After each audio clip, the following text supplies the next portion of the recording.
Okay, welcome to the very first guest episode of Off Course. I have a very important guest today. His name is Dinesh, a good friend of mine and a very important person in the real estate community. Also, I have Darren on the boards.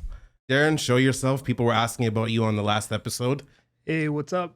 All right, Dinesh, let's get right into it, buddy.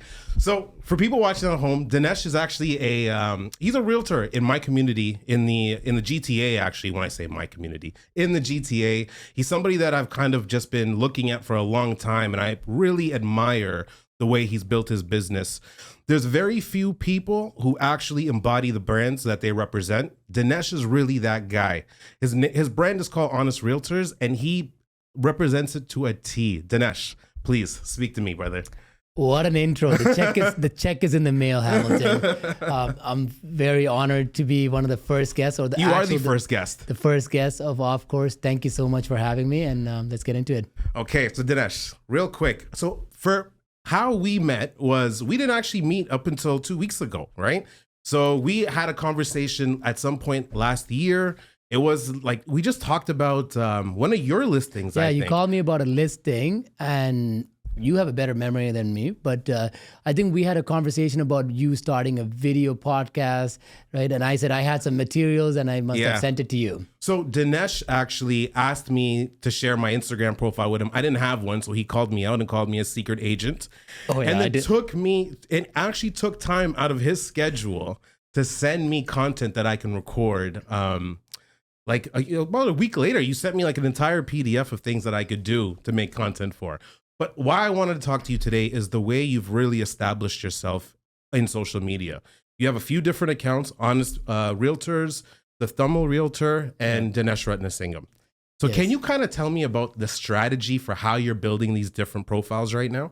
Okay, so we wanted to brand out. So last year, so most of our business actually just comes from repeat referral business, but we do put a lot of educational content in English for the last 9 years, right? So, and we do a lot more videos. We've been doing a lot more videos the last few years. And then we wanted to branch out, niche out into our Tamil community. So my sister told me, you know what, there's no one in our community actually posting educational videos. Yeah. So just so that the Tamil community, the Tamil potential buyers and sellers can understand the market better, because there are a lot of people that they don't understand English or fluent. Yeah. Especially So- some of the vocabulary that we use, they may not understand. Exactly. So I want to kind of like dumb it down for them, right? Yeah. Give valuable information and my opinions Yes. on the real estate market. So we started off initially posting it onto our Honest Realtors TikTok and Instagram account in Tamil and English. Yeah. Then the Tamil videos started really doing well on TikTok, and we found that video that, like, for example, we do a market update, we get a couple of thousand views in the English version, and we'll get 15,000 views on the Tamil version. So then So just so the audience is clear, when you put out videos, you're doing an A and a B. So you have like an English version of that, and then you'll do a Tamil version, and you're testing both pieces of content at the same time. Yeah. And what you're saying is statistically, like the Tamil content does much better than the English content. easily 10x. Easily 10x. Okay. So then we're like, you know what? We don't want to, combine both the English version and Tamil version, because you have an audience that might not understand one of the language. right? Absolutely. Yeah. So I just one day, I think we were just sitting there, our team coordinator and I, and we're like, let's see if Tamil Realtor is available. And shockingly, it was available on Instagram and TikTok. So we took that. It's such a good handle, bro. It's such a good handle. I was surprised there are like probably 7,000 Tamil realtors, right? Yeah. So I'm surprised no one took it. So we took that handle, and that handle has blown up, like, in a sense that our viewership is around 400,000 views a month. Yeah. Right. And I'm getting recognized everywhere I go, especially in the Tamil community. I was honored to be one of the panel speakers for a big real estate conference, Richard Robbins Masters Academy. Yeah. We had about 1,100 agents throughout the country, throughout North America, in fact. So Richard Robbins is one of the biggest trainers. If he is the biggest trainer in Canada. He is the biggest trainer in Canada, and this is their Masters Academy is their biggest event, and it's probably one of the biggest real estate conferences in Canada. So the Masters Academy is a coaching conference for other realtors, and essentially they sign up with they sign up for this program, and they basically go there for education, but also to essentially build out their brands, right? Like how to build business plan, essentially. That's what this is for. So Masters Academy, the coach, you don't have to be a member with Richard Robbins to attend Masters Academy. So they have, there's a 2-day event, and they have 3 panelists, guest speakers for each day. And so I was one of the guest speakers. So, and they had Benjamin Talford, CIBC chief economist.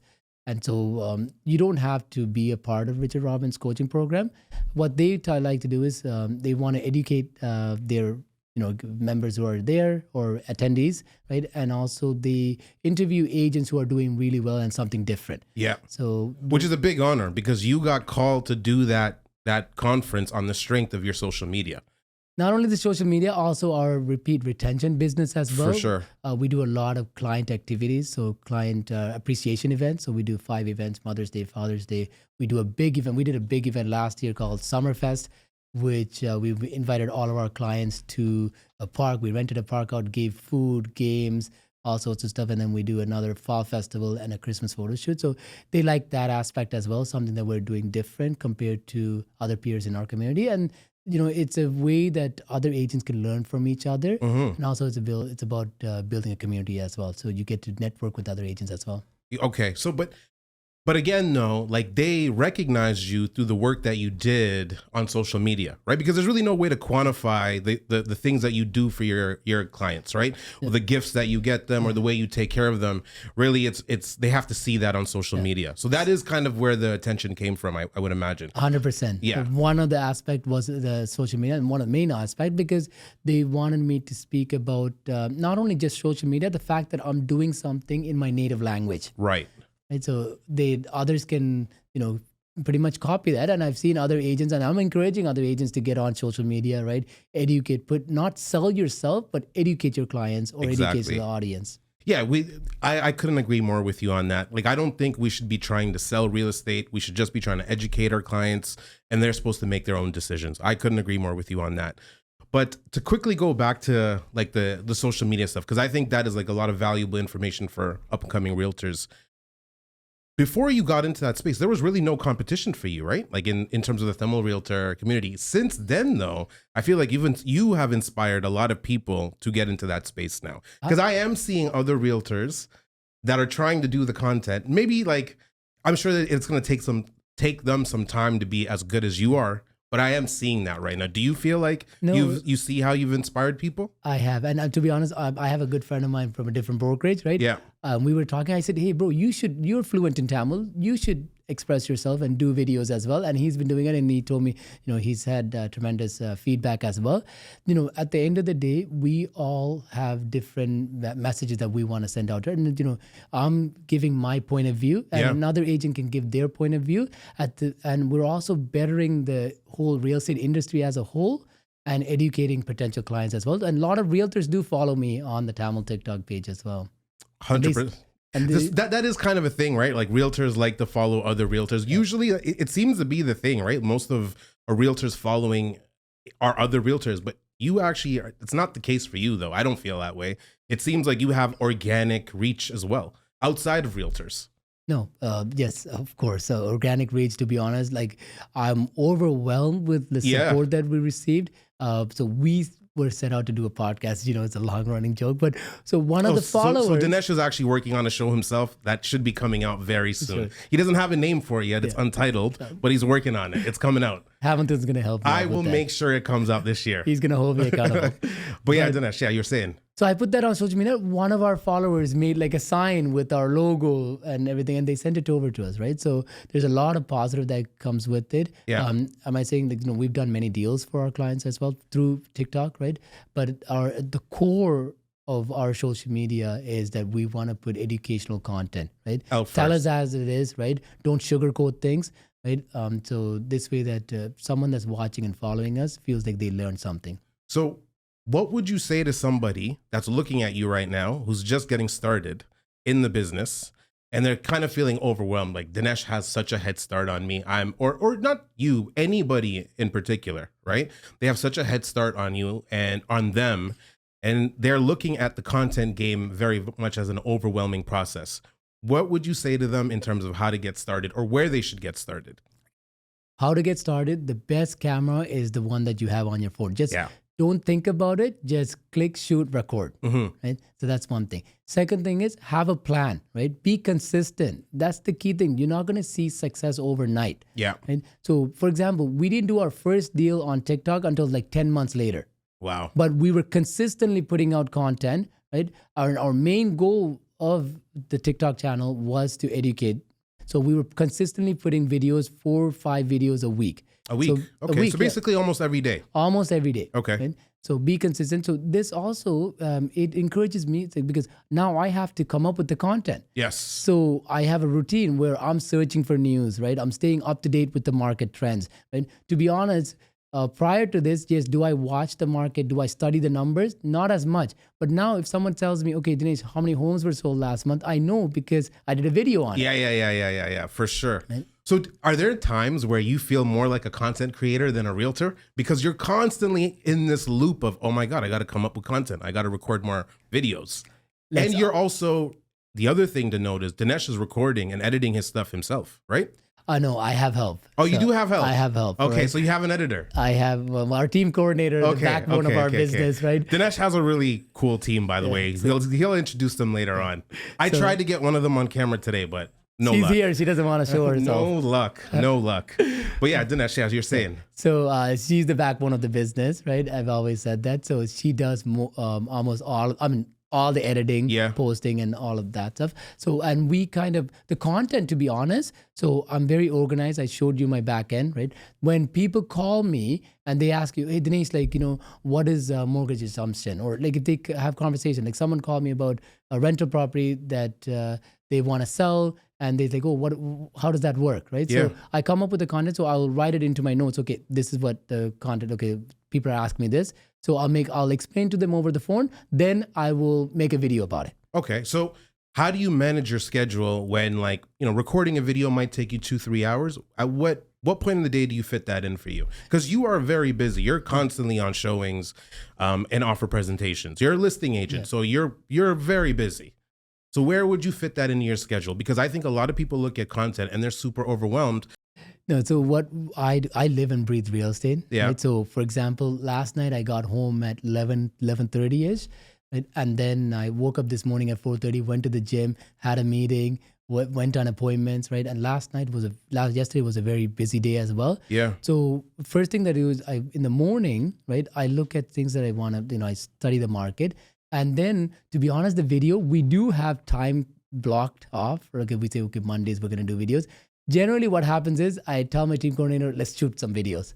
Right? So it's on the fly. It's on the fly. Okay. I'm always dressed because I feel like I need to dress it to feel good, right? So I'm always, even when we work from our home office mainly, we rarely go to our actual office. Yeah. But even when I'm at home, I'm always in a suit and tie or dress accordingly, because one of my old director, when I used to be in the banking industry, said we were working in the back office, but she made us wear a suit and tie to work. And she said, when you dress well, you feel good. When you feel good, you work hard. Yeah. Right? So in that situation, so sometimes it'll just be like off the beat, like bang, we'd shoot a video. Like to that point, like you were telling me, even just if it's a stay-at-home day, you will, when you're going down to the office, you're still putting on a shirt and a jacket. 100%. Yeah. Like that's how committed you are to the process. You're always ready. You're always ready to go. You want to feel like you're at, if you're in your PJs, you're not going to be feeling like you're working. I couldn't agree more. Yeah. So would you say, so I don't know how much of your audience knows that you were actually doing this content thing even before you got into real estate, right? So you had actually dabbled in the YouTube space. Yes. Would you say you gained some comfort from there, or was it a complete? There was a learning curve in the real estate content versus that. No, it really helped me. So backstory, I'm a very techie person. I'm into technology. So in 2009, I used to do YouTube reviews on tech. So phones, instructional videos on Mac OS and things like that. So it actually helped me, one, get familiar with being on camera, right? And then second, editing. So then now I taught my team coordinator how to edit. But obviously, the more videos that I've done, right, the better that I get. And we're not as high tech as you. Your studio is beautiful, by the way. Thank you. Guys, it's unreal. But we're getting there, and I felt like the more videos you do, right, you'll get better, right, as time goes. I couldn't agree more. You have to put in the work, because there is something very unnatural about hearing your own voice and seeing yourself on camera.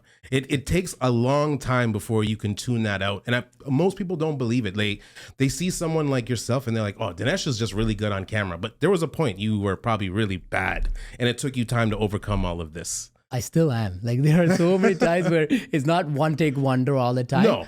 But what I do is I would repeatedly watch my videos, and my wife and my team would be like, are you admiring yourself? No, I want to know where I made some mistakes. Okay, I don't feel so crazy anymore. The 2 videos that I've put up, there have been moments where I've just had this thing on replay for like 10 minutes straight, 100%. Trying to find problems in the video. It just consumes you. Yeah. It's like I treat real estate like a career and an art. Right. Yeah. So I want to improve myself. Like, it's always continuous improvement, right? How can you be more efficient, right? How can you get better? So, like, to that, Dinesh, like before the pod, we had actually met before, and we kind of just wanted to make sure we could vibe so we can have a good pod. And in that time, Dinesh kind of opened up his business to me, and he was showing me how he runs everything. One of the things that I thought was super cool is all the different touch points that you have with your clients. Yeah. And the touch points don't start after the transaction is completed. It's literally from nurturing them to once the deal is closed, all the things that you do afterwards, 1 year after, 2 years after. It's a pretty intricate plan that you have. How did you develop that? And what inspired you to develop that? So what really inspired me is the white glove service that you get at high-end hotels, like concierge service, right? And we're about, like, most of our business prior to this, TikTok and stuff, it was 99% was repeat referral. Right. So where most agents, where they go wrong is once a deal is done, they forget about their clients. Yeah. We want to be there for them. We treat them like family. Yeah. And so this way, we want them to become our advocates, and we're naturally good people. We want to be there for our clients. Right? If, for example, if one of my clients' dog passes away, I'll send them flowers. Yeah, right? yeah. And then, we have those touch points where we do a lot of small micro events, right? And then even Popeyes. What was that again? So one of my clients, for example, she's probably gonna watch this, right? One day she told me, "Oh, Dinesh, I'm so overwhelmed with work and all that stuff." That day, I took her a spa gift card. I said, "You know what? Go to the spa. Take your daughter and go to the spa." Super thoughtful. And so, I remember you were telling me even things like on Mother's Day or Father's Day, you will try to organize certain things sometimes for some of your clients. There was an event that you had told me about. We took our mothers to a spa date once, right? And another time for Father's Day, we got them custom cutting boards with their name, number 1 dad. And we got a barbecue set. Actually, my team coordinator was the one that organized all that. I was on vacation, right? But we put everything together. And for 3 days, give her the mic. Mic, she did all the hard work. Yeah, Dinesh is taking credit right now. I took all the credit. But jokes aside, but for 3 days we hand delivered, right? And on Father's Day, I have 3 kids. On Father's Day, my last visit was to one of my best friend's house, and it was at midnight, right? On Father's Day, because we went all over the GTA delivering all these the gifts for our clients. And you do this every year, no matter what. So no matter what, last year, every year we change things up as well. But we want to, it gets boring after a while. You can only give one, cutting board to one father, right? So it does get, so last year, and we try different things out and see which one gets the best, response. Well, you also hold that big event in Pickering, I think it is, right? So once a year with all the families. Yeah. So that's a huge event. It's almost like a picnic or like a carnival in a sense, right? It's almost like a mini wedding. So we had live food stations, ice cream trucks, games for the kids, raffle prizes. We got custom T-shirts done for all of our guests. That's a huge event. That's our biggest, your flagship event. Yeah, flagship That's event. Your flagship event. Our client appreciation event. Then we do small another event that we started doing was the Christmas photo shoot. Yeah. And last year we did 16 hours straight. Yeah. So where every year, clients love to have family photos done, right? So and we try to give back to our clients. right? So one of our clients, we got them a studio, and even the You got them a studio. Oh, you got them a studio so they could take their photos. No, but we got them a studio to create a business, like it's a photo studio. Those are my clients. So I want to give back to my people, right? So every year now, what we do is we rent their space out, and we take family photos for our clients. Which is a great idea. So it sounds like you don't really do any of the more conventional business practices in terms of getting business. So, conventional prospecting practices for getting business. So cold calling, door knocking. Hey, door knock. I've never cold called in my life. I've door knocked maybe a couple of times where I've needed a house in a particular street. And then in terms of it's not like we have not tried others. This is what works for me. Like I'm very much of a naturally a people person. And so this, our business, I want to take care of my people, and I know they'll take care of me back. So we've done the flyers, right? I've dumped $25,000 on flyers or online leads, right, for our team. And you know what? Then we said a few years back, like my coach and I, we were re-strategizing. Every November or so, we put together an outline for the year. And I've shown you that, like all of our touch points, everything that we're going to be doing for our clients. And we say, okay, what worked last year? What got us a good response? And then, okay, a few years back, we said we're going to double down on our clients. Oh, clients. Our clients. Yeah. Right. And then the TikTok and the social media just came naturally, but we doubled our own clients. And even so, like last year, for example, when we did our huge event, my clients are like, Dinesh, I know your business is slow, right? Your business is slow. Why are you spending so much money on us? Right? I said, I do not want to be there when all things are going well. I want to be there regardless of the external factors, regardless if my business is slow. Like, I don't want to be there just when we're making money. Right. And so we have a motto called people over property. I love that. Right? So that's what we follow. And then even when we started the business, Honest Realtors is a cool brand, but we actually, we're really honest people. Like we want what's best for our clients. We just don't say, it's our branding. Right. And our three pillars are integrity, passion, commitment, and we know you that stand behind that. Yeah. And so and your brand, it's so tight that it kind of forces you to. Doesn't force you, but it does make it a little bit harder to expand. And the people that you bring on board, you have to be very, very selective of, right? 100%. Like the people on your team they have to be super solid. Otherwise, it's a poor reflection on you.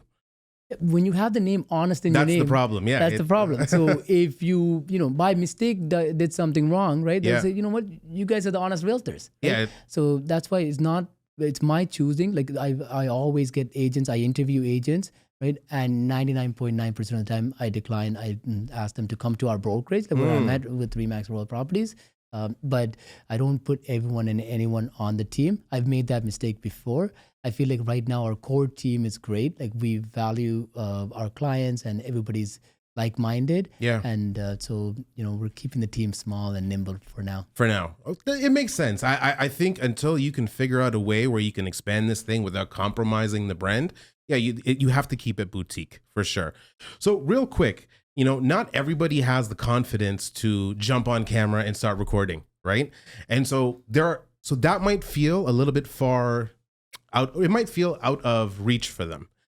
So there are certain things that they could do, which is make phone calls and door knock or whatever it is. If you had to tell somebody to pick one of the more traditional methods of prospecting, would you pick one of them, or would you say, no, it's absolutely a waste of time. Just start recording content. You're going to have to get over your fears. No. So to be honest, everybody, for me, repeat referral business works, right? Social media works, right? But I know really successful agents who door knock, right? So I would say try out everything. Right. And then you choose few things, right? So whether it be cold calling, door knocking, I think everybody should have a sphere of influence and repeat referral business. Yeah. Because if you look at the conversion rate for online leads, it's about 4%. If that, exactly. Yeah. I think NAR said about 68% or 70%. NAR is the National Association of Realtors in the States. They did a survey where 68 to 70% of the business are repeat referral business. Yeah. And so, but then again, other people, like if you like door knocking, go ahead, door knock. But how it works generally is you're exchanging. So with door knocking, you're exchanging time for money. Yeah. And you have to put in a lot of time. You have to be consistent. You have to circle around every month to the same area, right? Just don't door knock once and say, you know what, I didn't get any results. Yeah, you have to maybe show up at these doors 5 to 7 times before you get any sort of feedback. Yeah, because not like just because you're door knocking, like that doesn't mean somebody's going to sell a house tomorrow, right? Yeah. So, and you have to provide value, right? So when I did do those few door knocking sessions before, I would bring market updates, right? And we even did, when we did flyers, we did contests, right? Things like that. So, but anything that you do, I always tell agents, pick 2 or 3 things, right? Try everything else and see what fits your characteristic, like what you like, right?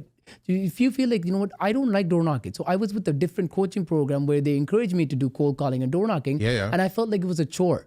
So when I feel like it's a chore, then I'm not going to get up in the morning and say, you know what, I want to go to work. Yeah, you're not motivated. 100%. And the reason, like, you know, my family makes like, you're always real estate, because I feel like it's not, when you do something you love, and I really mean it, if you do something you love, you won't feel like you're working. You know, when people tell me they love, it's not like we all love our work, right? But I typically don't believe it when people tell me this. I know you love this work. You literally live, breathe, and this all day, 24/7. If you have a passion, if you have a drive, if you have a strong why, right? No matter what, obviously we've all had tough days, right? I told you last week, right? 3 of our deals, for the first time in my career, we did 3 deals and all 3 deals fell apart. Which is crazy. Right? We did 3 deals one week and the next week, because all conditional offers. Conditional, okay. All conditional offers, right? And all 3 of them fell apart. Was it tough? I said, you know what? Get up, we'll sell that condo to someone else. And I did sell it. Nice. So with the way the market's been acting for the last year and a half, I mean, for a lot of realtors, it's been hard to keep these energy levels up, to stay motivated. You've somehow pushed through that. So how would you speak to that situation right now? Because the market has shifted, and a lot of people are feeling like, oh, maybe I'm not even built for this business anymore. I should be stepping away. Like, what would you say to them right now? Well, not to be negative, but there are 77,000 and change real estate agents on the Toronto Regional Real Estate Board. There was 65,000 transaction. So not even one transaction per agent. There were 35,000 agents who did 1 or less sales, like 0 sale. And so that's about almost half, right? 48%, 47% of the agents are inactive. Right? That's because of the market. And generally, even in a good market, you're looking at maybe 80-20, meaning 20% of the deals are done by 80% of the agents. It's a tough industry because you don't have colleagues. You're by yourself. You're an independent contractor. So if you notice, I love talking to other real estate agents. Right? So majority of my calls are with other real estate agents because they're our colleagues. I never think of them as competition. You can't. We have to work with each other to better each other. That's why I don't gatekeep, right? No. Like, you know, you met me, right away I send you my whatever I have. To the point where he literally, like the first time I met Dinesh, he showed me all his deals, all his inner workings, everything. Nobody else would do this in the business. And you did that voluntarily. I didn't prompt you for it. No, because my mentor, Richard Robbins, what he says is... Sorry, before you get to that, like Dinesh really has an abundance mindset. Like that is the best way to describe his personality. It's very much abundance.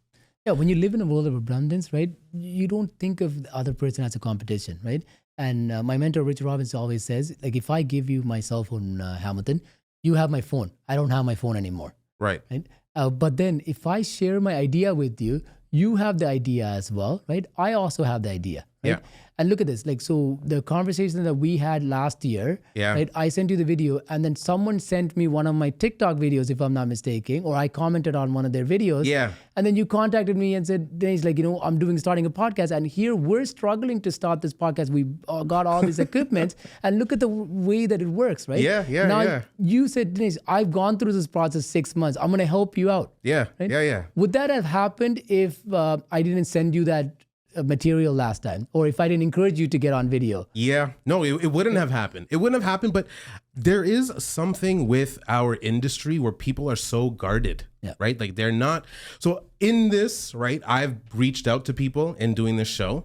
I've noticed something, right? The veterans are very open to conversation. They're very open to, like, I guess people like us who've been in the business for almost 10 years plus. But what I notice is with the agents or brokers, whoever have been in the business 5 to 6 years or less, they're very, very tight with the way they share information. And I don't know how long you can survive in the business being this way. And it's on us to change that narrative. Exactly. We have to work with each other. We have to show people that we can work together, but also still grow independently. Exactly. Right. We can better every agent, right? Bring more professionalism into the industry. Yeah. And as a whole, we'll be better off. Right. Okay. So again, we wanted to keep today's episode a little bit short just because me and Dinesh have this habit of rambling on for like hours on hours. If we wanted, we could. Yeah, what's that? 3 hours, 4 hours? Probably that night? The first time, our first conversation was like 3.5 hours. Yeah. But one more thing that I want to talk about, the Vancouver home buyers flippers tax. Yeah. Right, you've already beat me to the punch. I was gonna make a video, and I saw Dinesh put the video. I was like, I don't even know if I need to do this anymore. You should still do it. That's it. So the new agents that are looking, that's true. Copy my content. This is great. I'm giving you video. This is proof. I'll copy my content, make it your own. Yes. Right? That's why. So even when I used to do the trainings in our office, I share everything. I share my listing presentation. I showed you what I do. Yeah. I'm an open book. Make it your own. It's true. Right? It's true. Because you have a different audience. I may have a different audience. I have different opinions. You have different opinions. Absolutely. You know what? You're 100% right. I'm glad you spoke to that, because that is the mindset for a lot of people. Oh, someone's already made the video, I'm not going to do it. No, you should. But you're absolutely right. We all have our own audiences and our own personalities that people connect with.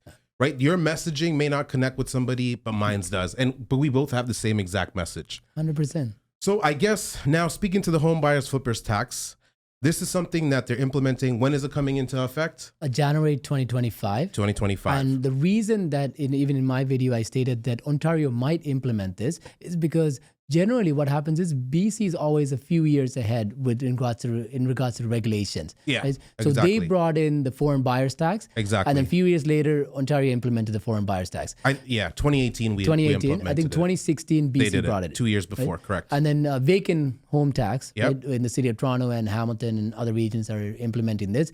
BC, Vancouver had the vacant home tax long before us. Right? So this foreign buyers tax, as of January 1st, 2025, anyone that sells their home within a year, so 1 year mark, is 20% automatic. Yep. Right. There are other circumstances where you can get away from paying the tax. For example, most likely, like if you have a job change or a family situation, right? I think it was divorce, job change, or unforeseen circumstances. Exactly. Right. And then so the tax duration is 2 years actually. Mm-hmm. First year is 20%. Afterwards, it's prorated. The longer you keep your property up until that 2 year mark, less tax you'll be paying. Correct. And one very important thing to consider is it's a retroactive rule. Yep. So I think that's the part that a lot of people are missing. So even if you bought something in 2023, you can't sell you can't sell. 2025. You basically fall under the new rules. Yeah. So I guess why this is important to consider is there's a lot of people right now in Ontario buying pre-construction thinking, rates are bound to come down in 4 or 5 years, at which point we'll be able to float it, potentially even let it go. And what you're saying is this rule is more than likely coming here in Ontario, which I agree with you. I think so. It's not a matter of if, it's when, right? And when that happens, these people could potentially be in a position where like, okay, your plans are kind of have to deviate now. And I think I read a stat that they're predicting sales, not price. Sales will be down about 1 to 2% because of this rule in BC. So I'm actually curious about that stat, right? I wonder how much of the flippers actually represent that market, and if this is more of a political move. A lot of it is political. It's political. Right? Like for example, like when they said that open bidding is here, right? No one's doing this. When was the last time you entertained an open bidding? None. Right? Because it's a choice of the seller at the end of the day, right? But it's a good talking point. Yeah. But like we have Australia as a baseline as to how things can go wrong with open bidding. Yeah, because it actually increased the prices significantly. Exactly. And you spoke to that in your video, I think. Yeah. Basically, you spoke to the fact that it's FOMO, right? Yeah, fear of missing out. Exactly. So you're just off by $5,000. Why wouldn't I give these guys $10,000 and just get this deal done? Yeah, exactly. That's one thing, right? So it will soon come to Ontario, right? But getting back to this part about investment, right? Right. I'm a big believer in real estate, right? So, but I'm also a big believer. I don't do flips. When clients call me and say, "I want to buy this condo and I want to sell it through assignment," or when there's a pre-construction project, they ask me, is there assignment? I always say, real estate, it's a long-term game. It's not about time in the market. It's about time in the market. Exactly. Right? So I always think, shortest is 5 years. Keep your house for 5 years, you'll probably make money. Bare minimum, 5 years. Yeah. But if you're thinking that, I'm going to buy 2 pre-construction properties and hope that it appreciates like it always does, that's a fool's mentality. Exactly. Because if you're buying property to flip or as an investment, you have to approach it from the mindset of a business operator. So you are a business operator, and if losses come, you better be ready to mitigate those losses. I had that conversation with someone last night, right? And so in business, like for example, last year in real estate was a slow year for us. Yeah. And also investment side, interests are up, right? So we're getting double, right? Because we're in the real estate market where our revenue is down. At the same time, all of my investments in real estate. So our expenses are higher too. Yeah, right? yeah. But I was telling someone, I'm like, what? Not every year you make money, right? We've made money the last, I've got into real estate. I got into the real estate market in 2009, right? So every house I've made money. Exactly. Right? And I have homes I've sold. Unfortunately, I sold my first house that I bought, but I still have my second and third house that I bought. So it's a long-term game, and I'm just gonna ride it out, right? And then we'll see. You said something important there. Like, not every year you're going to be making that kind of money, and that's true, right? Like, you're getting compensated well. You have to plan your business like a business. Yeah. There will be good years, there will be bad years, and just because you had a good year this year doesn't mean next year is going to be just as strong. To be honest, Hamelton, the first 8 years of my real estate career, I've always made more money than the year before, and sometimes I've doubled, tripled my income. Okay. Last year was an eye-awakening call where, prior to this, my brother would be like, "Oh, I heard on a podcast, right? They have these knives." I'm like, "Okay, let's order $25,000 worth of custom knives for our client." Right? So I spend recklessly, but last year it was a real eye-opening for me where I know that I need. There was a change. There was a change. Exactly. Put money where it makes sense. Yeah. Right? But that's what happens though. You kind of were on a roll and you thought that roll would never end. Yeah.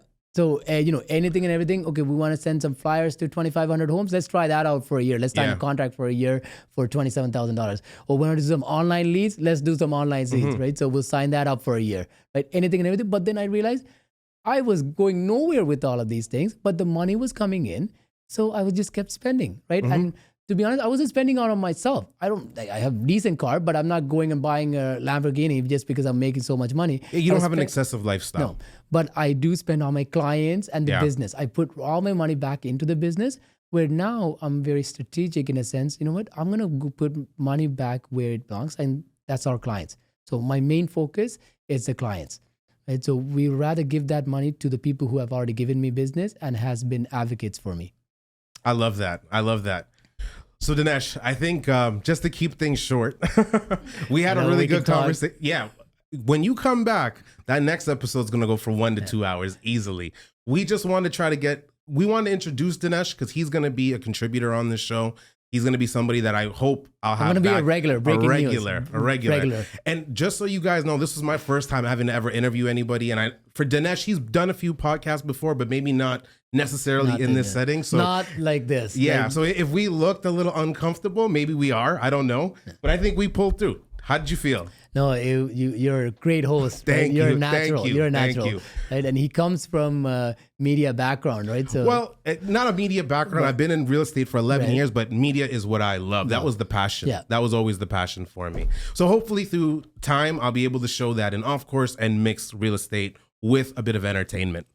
But anyways, guys, thank you for tuning in. I appreciate it. Dinesh has been incredible. Darren, we got Darren in the background. Thank you. And Dinesh's assistant will hopefully make an appearance on the next episode. All right, guys, we'll see you guys next week. Peace. All right. You killed it, bro.